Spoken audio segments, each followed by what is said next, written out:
O texto da nossa reflexão desta noite está no Evangelho de João, capítulo de número 11, que começa a contar uma história e durante todo o capítulo 11 vai continuar contando essa história. Nós vamos parar no verso 6, a respeito de um dos eventos mais conhecidos da passagem de Jesus sobre a face da terra, quando Jesus vivifica, quando Jesus traz à vida novamente um homem chamado Lázaro. O texto, versos 1 a 6, começa assim: havia um homem chamado Lázaro, ou seja, Lázaro é apresentado. Ele era de Betânia, do povoado de Maria e de sua irmã Marta. Maria e Marta, para quem está lendo os evangelhos, aqui neste momento elas já foram apresentadas em um outro episódio com Jesus. Então os leitores sabem quem são essas irmãs. E aconteceu que Lázaro ficou doente. Perceba a riqueza da linguagem, da narrativa. Lázaro é apresentado, nós já conhecemos as irmãs deles e aí ocorre um problema. Lázaro ficou doente. Maria, sua irmã, era a mesma que derramara perfume sobre o Senhor e lhe enxugara os pés com os cabelos. Então as irmãs de Lázaro, Marta e Maria, mandaram dizer a Jesus: Senhor, aquele a quem amas está doente. Ao ouvir isso, Jesus disse: essa doença não acabará em morte. É para a glória de Deus, para que o Filho de Deus seja glorificado por meio dela. E aí nós temos no meio do texto essa afirmativa. Jesus amava Marta, a irmã dela, nós sabemos que é Maria, e Lázaro. E o verso 6. No entanto, quando ouviu falar que Lázaro estava doente, ficou mais 2 dias onde estava. Feche seus olhos. Senhor, ajuda-nos a compreender a Tua palavra e a conhecer um pouco mais de Ti. O conhecer como o desenvolvimento da intimidade com o Senhor, de ouvir a Tua voz, as Tuas orientações e segui-las. Que assim seja nessa noite e na nossa vida. Em nome de Jesus nós rogamos. Amém, Senhor. Se você é discípulo de Jesus ou tem contato, já teve algum tipo de contato com igrejas cristãs, você deve saber a continuação dessa história. Nós não lemos, mas depois você pode ver em João 11. Jesus fica mais 2 dias onde ele estava, depois ele parte para a Judéia. Judéia é a região onde estava Lázaro. Jesus conversa com as irmãs. Primeiro vem Marta ao seu encontro, Jesus fala a respeito da ressurreição.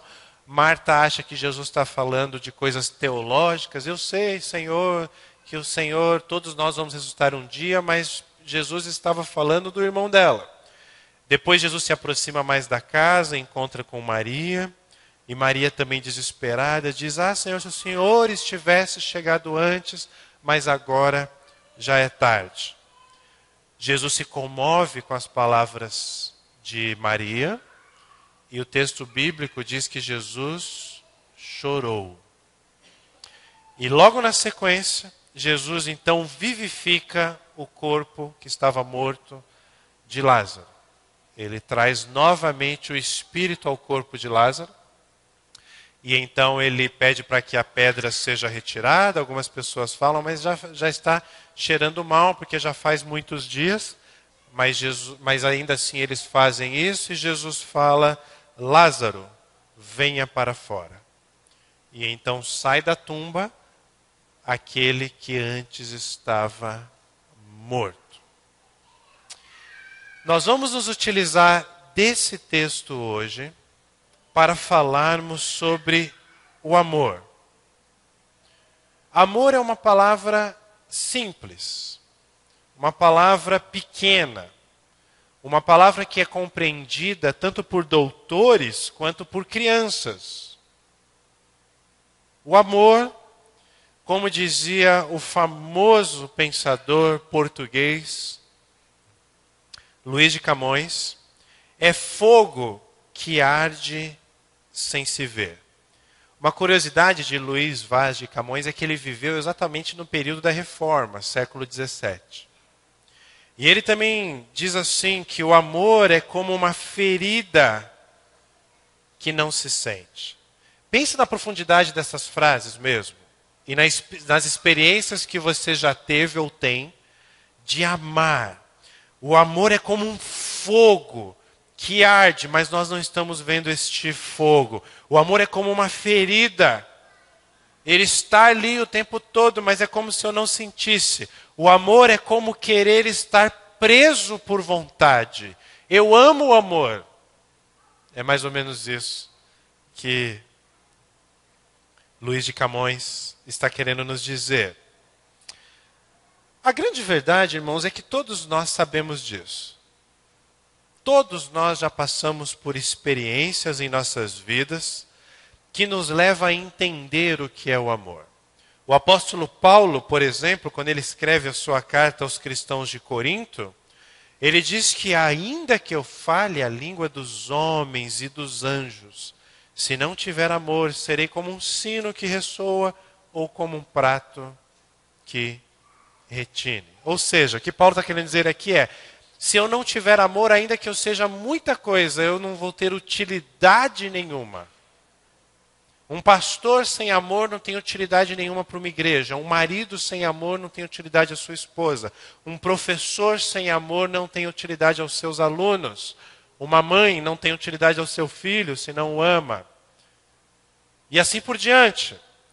Renato Russo, ele traz as palavras tanto de Luís de Camões quanto do apóstolo Paulo e une numa canção que foi escrita e publicada, divulgada, gravada em 1989, que se chama Monte Castelo.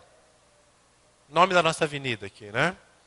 E nessa canção ele fala, além de citar essas frases de Paulo e de Luís de Camões, ele fala, é só o amor que conhece o que é verdade. O amor é bom, o amor não quer o mal. Perceba como homens e mulheres, pensadores de todos os tempos, escritores bíblicos, escritores músicos, grandes escritores, todos giram em torno do que é o amor ou tentam representar o amor por meio de música, por meio de palavras. E meus amados irmãos, quando nós pensamos em amor, logo nós associamos a uma sensação de bem-estar. Ah, eu estou amando. Ah, como é bom amar. Seja o que for. Mesmo os garotos, que são machões, né, ficam derretidos quando descobrem que estão amando. Como cantava há bem pouco tempo atrás o Capital Inicial, garotos perto de uma mulher, ou melhor, meninos, perto de uma mulher, homens perto de uma mulher, são só garotos. Garotos. As meninas então pensam nisso quase que em todos os momentos de suas vidas. O amor, a paixão, o encontrar o príncipe, aquele que as ame e que elas amam. Né? Isso começa desde acampamento dos pequenos, quer dizer, deixa isso para lá. Isso aqui, né? Deixa isso para lá para os pais não ficarem assustados. O fato é que amor é muito bom. E ser amado é ainda melhor.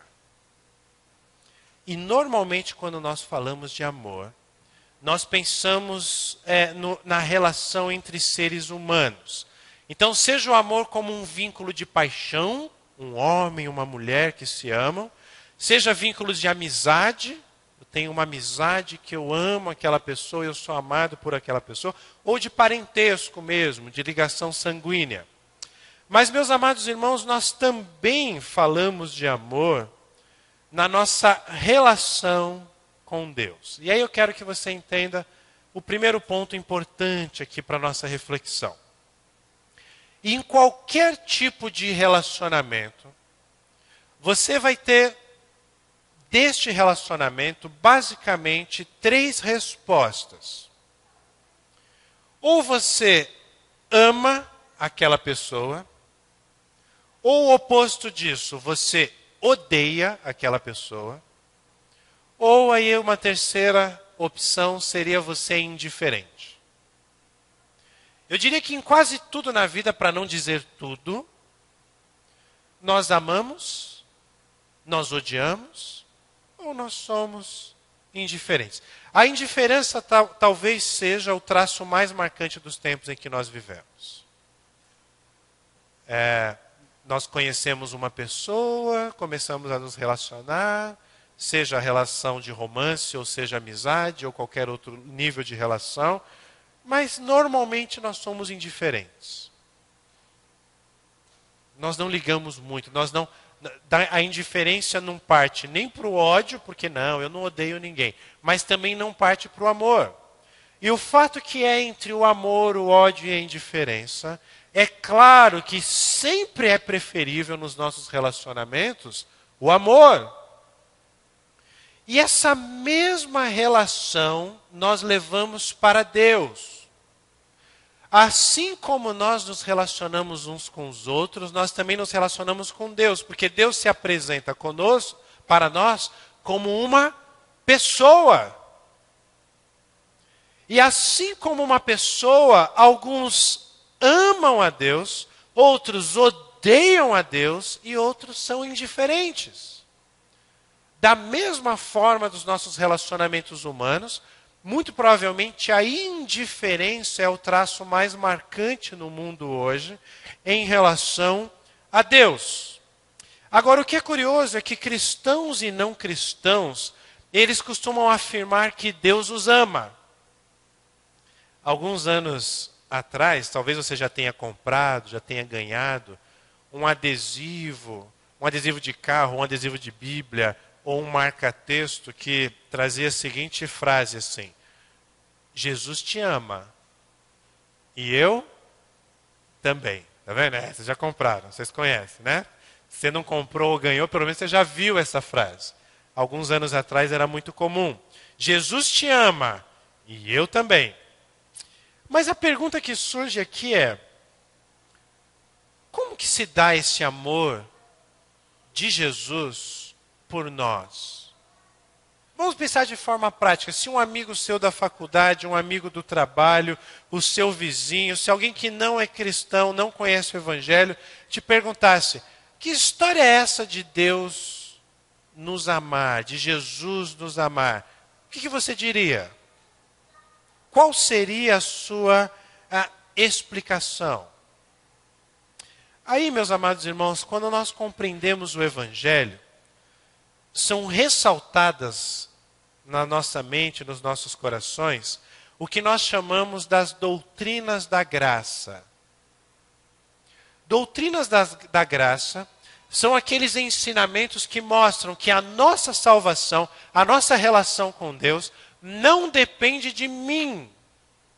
Não depende de eu ser bom, não depende de eu ser perfeito, não depende de eu fazer alguma coisa, mas é pura graça, é puro amor, é pura glória de Deus agindo nas nossas vidas. Por isso o texto que nós lemos agora há pouco, 1 João 4:9, nos diz, é um resumo do Evangelho. Percebam, foi assim que Deus manifestou o seu amor. Então, peraí, João, conhecido como o apóstolo do amor, o discípulo a quem Jesus amava de forma especial, ele está escrevendo essa carta e ele nos diz: olha, vou contar para vocês como que Deus manifesta o amor a vocês. 2 pontos. Ele enviou Jesus, seu Filho unigênito, ao mundo. Para quê? Para que pudéssemos viver por meio dele. Porque, em outras palavras, se não fosse ele, nós estaríamos mortos. Nisto consiste o amor. Ele volta ao ponto. Eu estou falando de amor para vocês. Nisso consiste o amor. E aí ele explica, 2 pontos. Não em que nós tenhamos amado a Deus. João está dizendo para mim e para você, olha, não é porque você diz, Senhor, eu te amo, Senhor, tu és maravilhoso. Não é porque você faz isso que Deus te ama. O amor de Deus não consiste em você amar a Deus, mas, tem um mas aí no texto, em que Ele nos amou.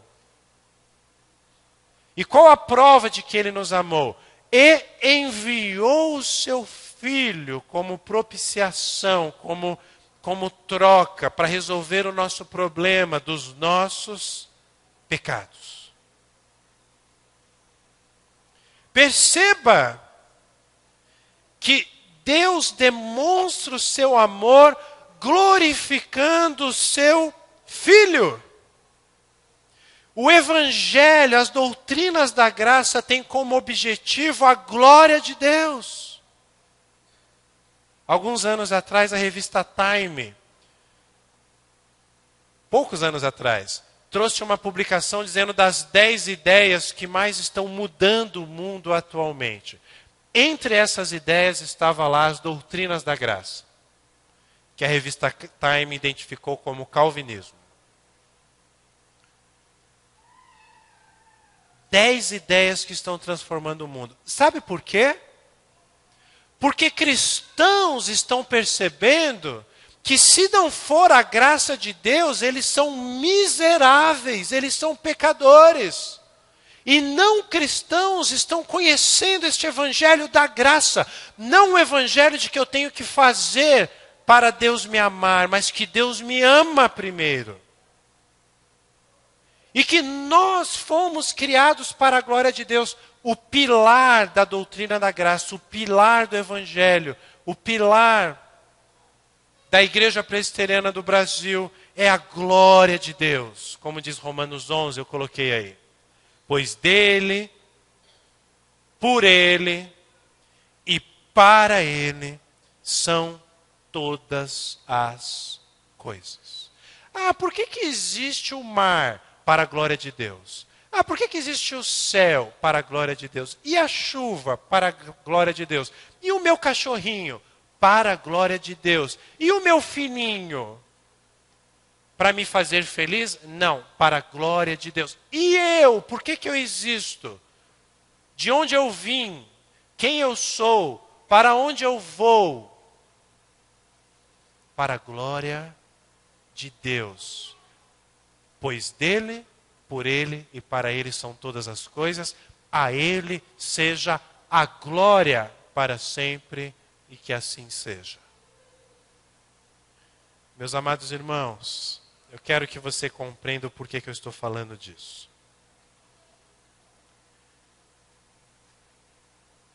A paixão de Deus pela sua glória é um ato de amor. Guarde essa frase, a gente vai trabalhar ela.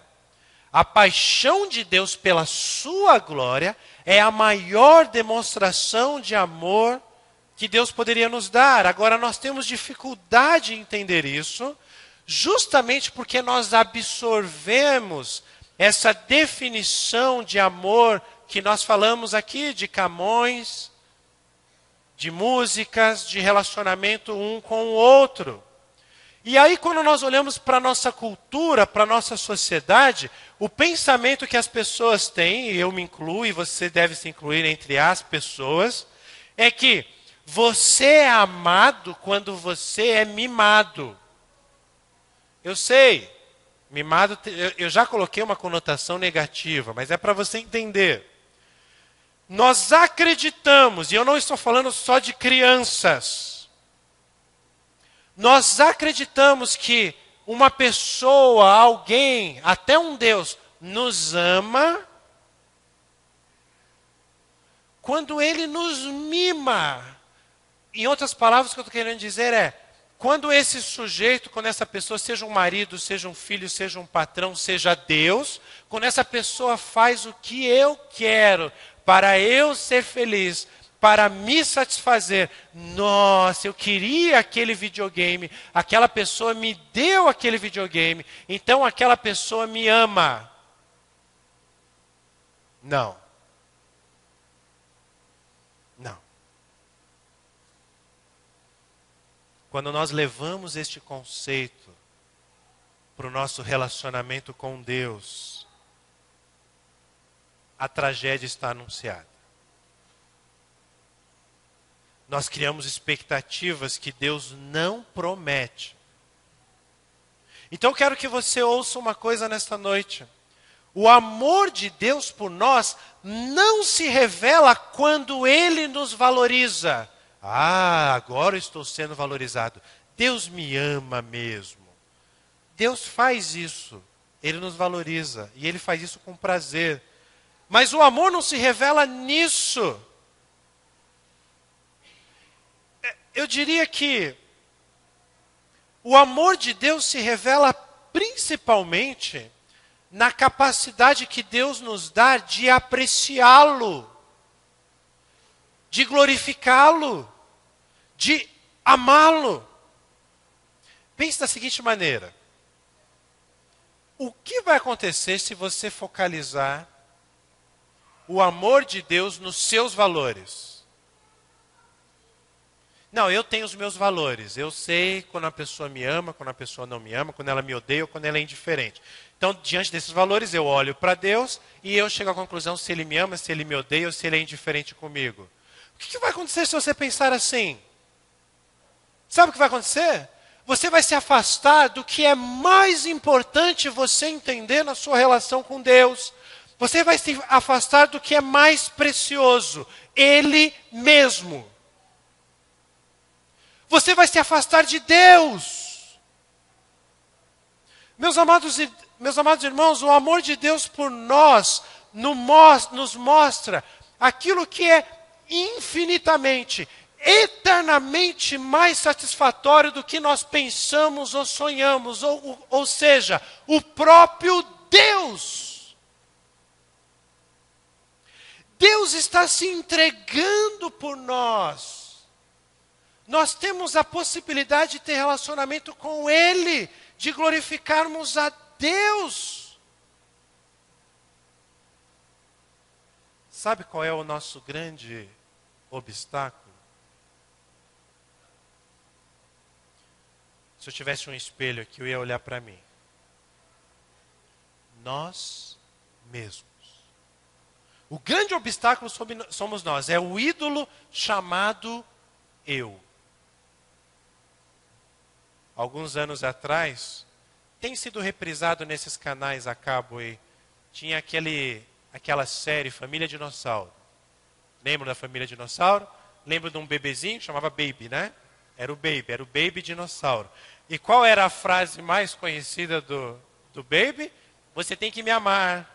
Não é mamãe, tudo bem. Mas também, você tem que me amar, você tem que me amar. Ele virava para todo mundo. Para todo mundo ele falava, você tem que me amar, você tem que me amar. Parece que a gente cresceu ou ouviu tanto isso, que isso nos influenciou. Claro que a culpa não é do Baby, ele só refletia a cultura que nós já estamos inseridos. Mas entenda o que eu estou dizendo.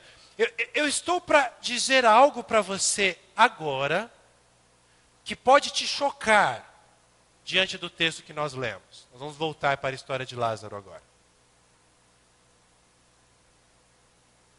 Olha para o verso 6.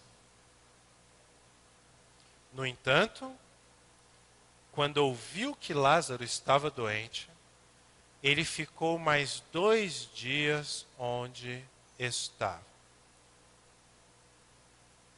Escute.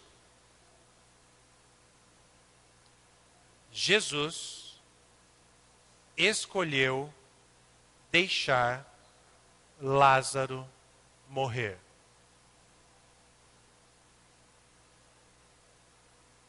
Jesus escolheu deixar Lázaro morrer. E aí surge a pergunta, por quê? Não houve pressa de Jesus. Atentem para isso. Se for possível, escreva aí no seu boletim ou na margem da sua Bíblia a seguinte frase. Vai aparecer na tela. A intenção... Ah, não vai aparecer na tela? Ah, eu não coloquei na tela. Tudo bem. Mas escrevam. A intenção de Jesus não era impedir o sofrimento daquela família. A intenção de Jesus era trazer à vida novamente Lázaro. Hã? Vou repetir. A intenção de Jesus não era impedir o sofrimento daquela família. A intenção de Jesus era trazer à vida novamente Lázaro. Meus amados irmãos, vamos trabalhar essa ideia aqui. A maior manifestação do amor de Deus por nós é por meio da manifestação da sua glória. Trazer um morto à vida novamente é manifestação de glória, de poder, de alguém que tem domínio sobre todo o universo, até sobre a morte. Essa é a maior demonstração de amor de Deus. Não é por meio de satisfazer o que nós queremos. Embora Deus também faça isso, porque Ele nos ama. Ele fala, vocês pedem e eu dou a vocês. Não, pastor, mas não pode ser. O senhor está dizendo então que Jesus desejou o sofrimento daquela família? Não, Jesus não desejou. Mas percebam o seguinte. O ato de amor de Deus está na glorificação de Deus. E não no ato de nos livrar dos nossos sofrimentos. Quando a gente não entende isso, a gente entra em crise na nossa relação com Deus. A gente não entende o amor de Deus. Porque a gente começa a pensar, mas não é a vida de uma pessoa que é querida por nós mais importante do que glorificar a Deus? Não! Não é o meu emprego mais importante do que glorificar a Deus? Não! Não é o que eu desejo, seja lá o que for. Não é o que eu desejo o mais importante da vida? Não!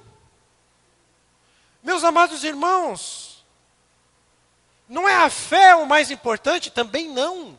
Porque hoje nós, até questões que Jesus nos apresenta, nós costumamos tirar o foco de Deus e colocamos essas questões. Outro dia eu estava na academia aqui em Santa Bárbara e tinha uma menina lá com uma camiseta escrito fé e tinha um monte de coisa escrita lá na camiseta dela. E aí eu fiquei curioso, né? E comecei a querer ler. Mulheres, não coloquem camisa com um monte de coisa escrita. Porque é estranho a gente ficar olhando para vocês, querendo saber o que está escrito, vocês podem pensar outra coisa. Mas aí eu fui, olhei assim, papapá, e aí eu descobri, aí falava de fé, um texto lindo sobre fé. Mas onde estava Jesus? Em lugar nenhum. E aí as pessoas cantam músicas que falam de milagre. E as pessoas deixam de adorar a Deus para adorar o milagre. Por exemplo, eu determino, um milagre vai vir sobre a minha... O milagre não precisa vir sobre a sua vida, o que você precisa é de Jesus. Porque é Ele que manda o milagre. Você não precisa de fé, você precisa de Jesus. Porque é Ele que vai te despertar a fé para você amar a Deus. É Ele que vai tocar no seu coração duro, rígido. E vai quebrantar o seu coração para você enxergar a sua vida sobre a ótica do Evangelho, sobre a ótica da graça, sobre a ótica do amor de Deus, sobre a ótica da glória de Deus. Não estou dizendo que essas coisas não são importantes, a fé, o milagre, o emprego, pessoas que amamos. Mas entenda que o mais importante é Deus. E eu poderia ter colocado um texto doutrinário aqui, mas eu fiz questão de colocar uma narrativa das mais conhecidas para nós vermos na prática que o foco de Deus em demonstrar amor por nós está na sua glória. Entenda uma coisa, meu querido.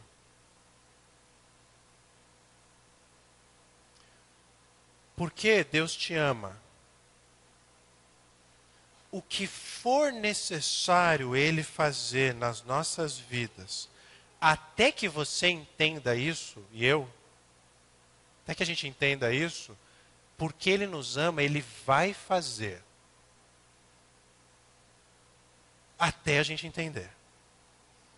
E justamente porque Ele faz isso, essa é a maior prova do universo de que Ele nos ama.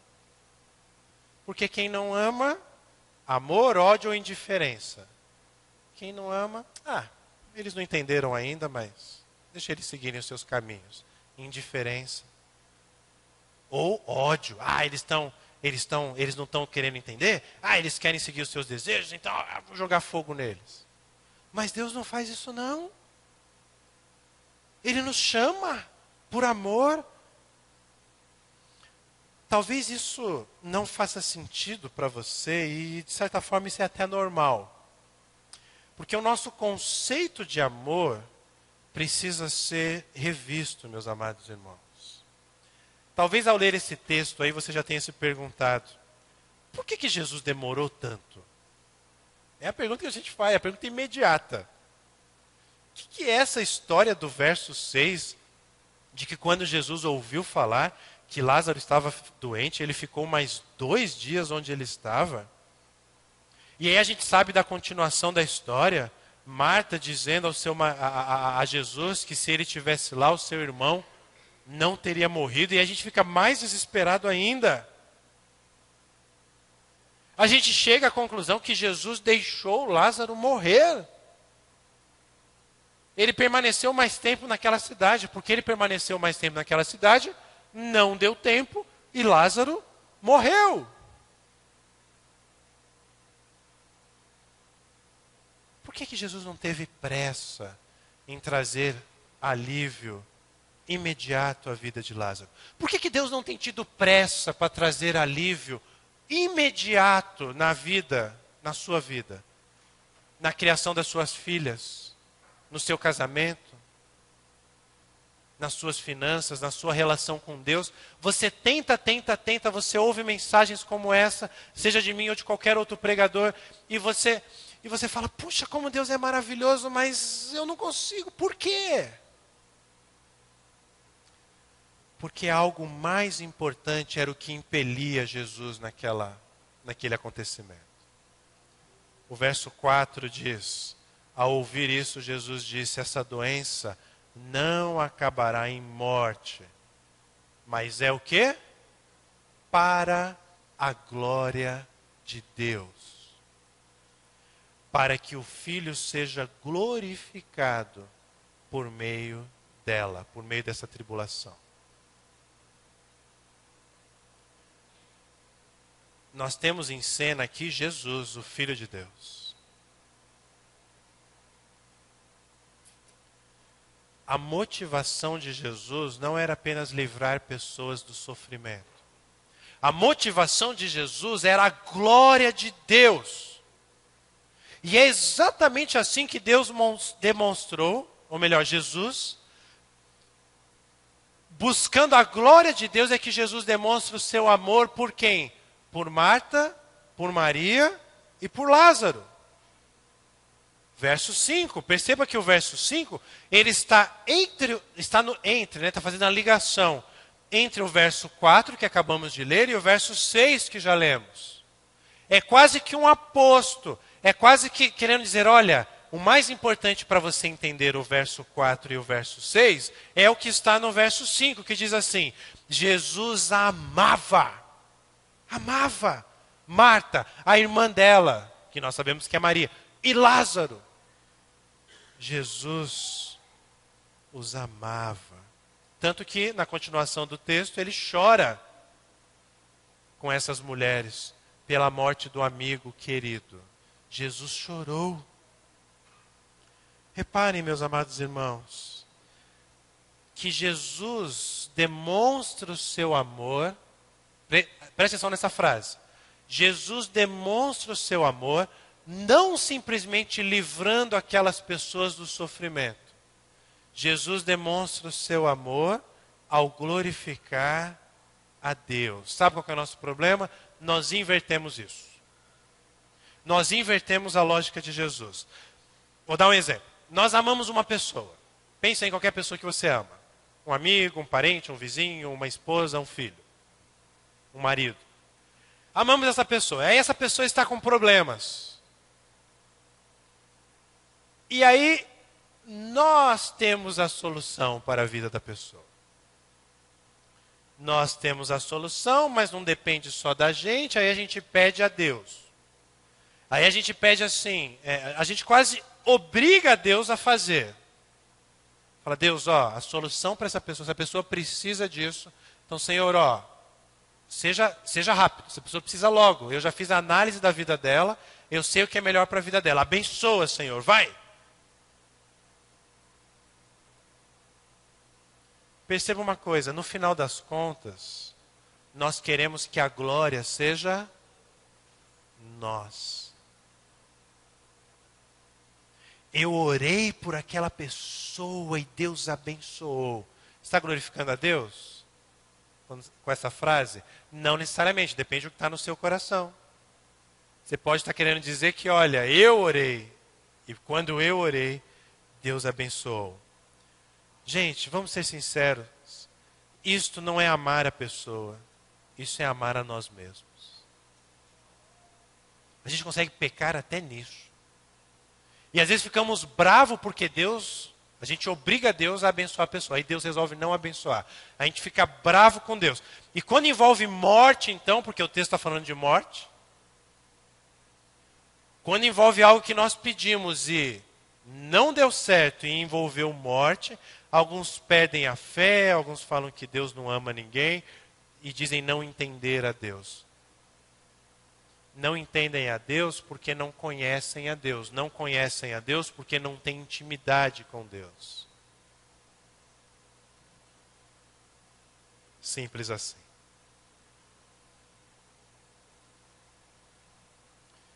Olha que interessante. O motivo de Jesus ter demorado 2 dias naquela cidade é porque ele amava aqueles 3. Maria, Marta e o próprio Lázaro. Eu sei, a maioria das pessoas que nós conhecemos olham para esse texto.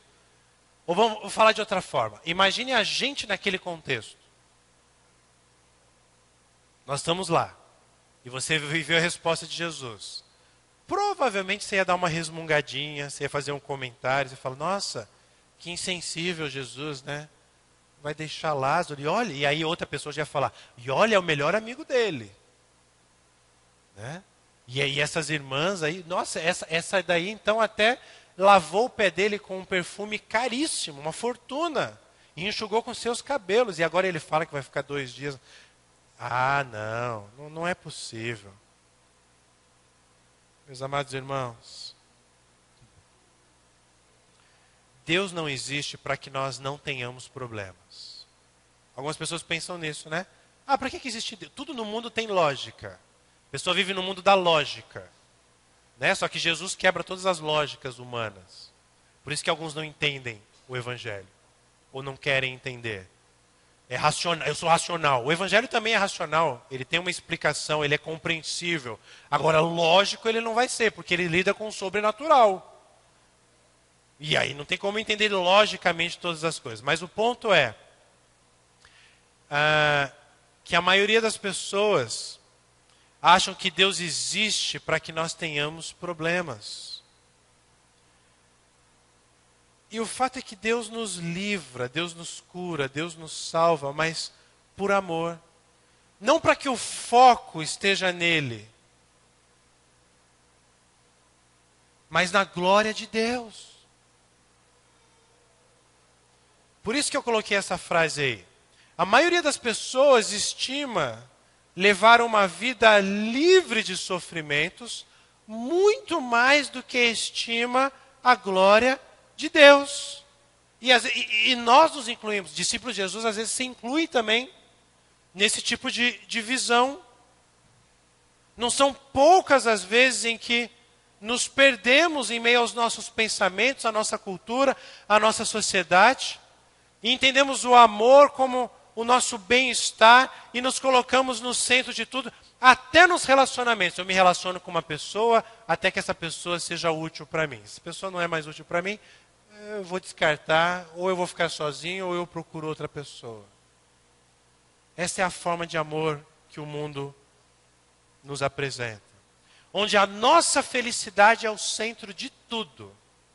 Onde eu sou o centro de tudo. Mas, meus amados irmãos, a verdade é que Deus é o centro de tudo. Nós não somos o centro de tudo. Nós não somos o centro do universo. Nós existimos para Deus. Deus não existe para nós. Deus não prova o seu amor por mim, por me livrar do mal. Embora Ele faça isso também. Ele prova o seu amor por mim quando Ele me leva a glorificar o seu nome. Na verdade, isso que é amor. Por isso, meus amados irmãos, que entender o Evangelho é fundamental. Nós glorificamos aquele que nos salvou. Eu estava literalmente perdido. Eu sou pastor e anuncio o Evangelho porque eu quero ter uma família feliz? Porque eu quero ter uma boa casa, um bom carro? Porque eu quero ter a visibilidade das pessoas, algum tipo até de autoridade sobre as pessoas? Se sim, eu estou no caminho errado, que vai me levar para a perdição. Não. A gente faz para a glória de Deus. Nós somos chamados, não só pastores, todos nós somos chamados para isso. Por quê? Porque eu estava condenado.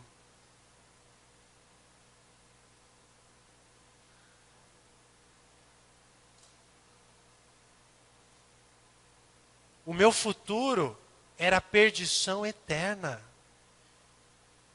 Mas Deus me amou tanto que Ele glorificou o seu Filho. Como que Ele fez isso? Ele envia Jesus, Jesus morre e ressuscita. Para quê?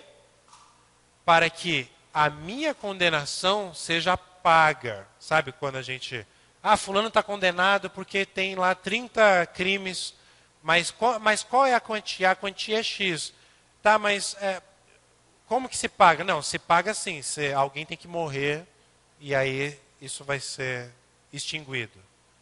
Aí Deus, porque nos ama, Ele envia seu Filho, Ele morre numa cruz, para que aquele documento que dizia que tinha um carimbo assim, condenado, e tinha o nosso nome lá, venha um outro carimbo por cima do condenado, e um carimbo maior e mais forte, diga assim, cancelada a condenação.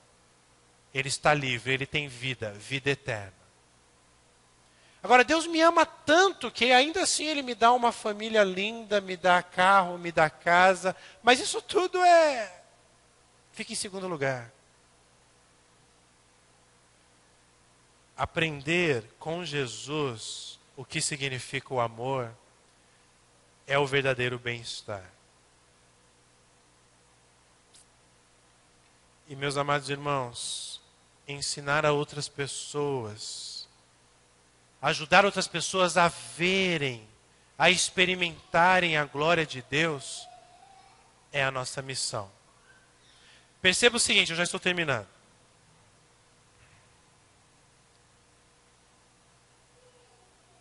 Eu amo as pessoas quando eu aponto para o amor de Jesus, quando eu aponto para o amor de Deus. Isto se chama evangelho. Eu amo a mim quando eu aponto para o meu amor. Então, está com problema? Oh, eu sou teu amigão. Não, vamos lá, cara. Eu dou uma palavra de incentivo para você, ou eu te ajudo financeiramente, ou eu vou com você em algum lugar, eu sou um braço amigo, um ombro amigo. Isso tudo é ótimo. Mas eu amo verdadeiramente quando eu apresento, quando eu aponto para o amor de Deus e não para o meu amor. Porque o meu amor, o pouco que eu posso fazer por você, eu só faço porque reflete esse amor maior de Deus na minha vida. O verdadeiro amor mantém Deus no centro, porque nós fomos criados para Ele. Então deixa eu fazer uma pergunta final para você. Quantos Lázaros você tem na sua vida? Quantas situações de dor, de sofrimento, situações que você não entende? Você que é discípulo de Jesus, que ama a Deus, mas você não entende, você tem passado ultimamente? As doutrinas da graça nos ensinam que tudo tem um propósito. Mas eu quero ir além dessa frase que nós conhecemos e dizer que tudo tem um propósito. E esse propósito é sempre glorificar a Deus. E é assim que Deus demonstra o seu amor por nós. Porque vamos ser sinceros, quase sempre a gente pode olhar para trás e reconhecer as tribulações que nós tivemos, que se tornaram motivos de glória a Deus. E aí eu quero terminar com o último quadro aí, um diagrama para você. Nós temos um grande problema na nossa vida e que só o Evangelho resolve. Você costuma ter duas opções quando você está diante de um sofrimento, diante de uma tribulação. Você pode correr para Deus ou você pode correr de Deus. Invariavelmente, um ser humano ele vai tomar um desses dois caminhos. A dor está grande, eu não sei o que fazer, meu casamento está destruído, meus filhos estão mal educados, estão rebeldes, essa enfermidade tem destruído a minha vida, eu estou depressivo, eu não sei o que fazer, eu não sei tomar decisões, isso está afetando o meu ser. Das duas, uma. Ou você corre para Deus, ou você corre de Deus. Sabe o que vai fazer diferença? A pessoa que corre para Deus é a pessoa que entendeu o Evangelho. O Evangelho da graça, não o Evangelho do que o que eu tenho que fazer. O Evangelho do amor. O Evangelho da glória de Deus. Agora, aquele que corre de Deus é aquele que não entendeu o Evangelho. Perceba uma coisa final no texto que nós lemos. Lázaro, antes de morrer, ele estava enfermo. E enquanto ele estava enfermo, não só as irmãs, mas outras pessoas correram em outra cidade. Para quê? Para avisar a Jesus. Correram para Deus. E mesmo diante das piores notícias, ele morreu. O final da história nós conhecemos. Ele teve vida novamente. Eis uma decisão para você tomar na sua vida.